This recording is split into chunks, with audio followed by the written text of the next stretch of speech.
એટલે કે તમે ભલાદમી ભણ્યા નથી કે ના? તો કે તમારી પા ભાગની જિંદગી પાણીમાં. કે વાત સાચી.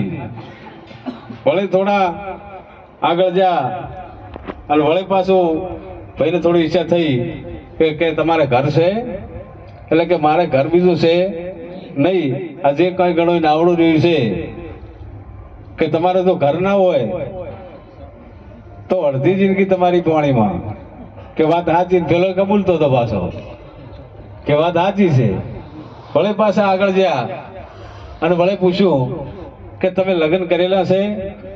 કે ના, મારે જેડબર કોઈ છે નહીં, હું એકલો છું, મને કોણ પરણાવે? તો કે તમારી 3 ભાગની જિંદગી પાણીમાં. એમ કરતા હતા અને હવાની કવા થઈ અને સમુદ્રમાં વાવાઝોડો પાણી બોજા ઉછળવા માંડ્યા અને નાવડું ઓમ થવા માંડ્યું.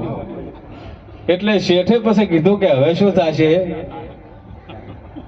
એટલે પછી નાવિકે સુંદર જવાબ આપ્યો કે તમે ભણેલા છો, તમારે ઘર છે રહેવા, તમારે પરિવાર બધું છે, પણ કે તમને તરતા આવડે છે? કે ના મારું બેટો, મને તરતા નથી આવડતો. તો કે જો તમને તરતા ના આવડતો તો મારા પાસે કોઈ નથી, પણ મને તરતા આવડે છે. તો જો તમને તરતા ના આવડતો તો મારી તો 3 ભાગની જિંદગી પાણીમાં જઈ છે, પણ તમારી આખી જિંદગી પાણીમાં છે.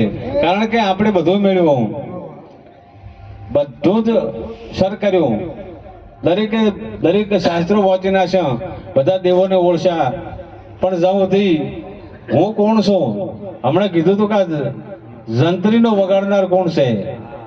આ પોતાની જ્યાં સુધી ઓળખાણ ના થઈ ત્યાં સુધી જો ઓળખાણ નહીં થાય તો આપણું જીવન પાણીમાં જીવું.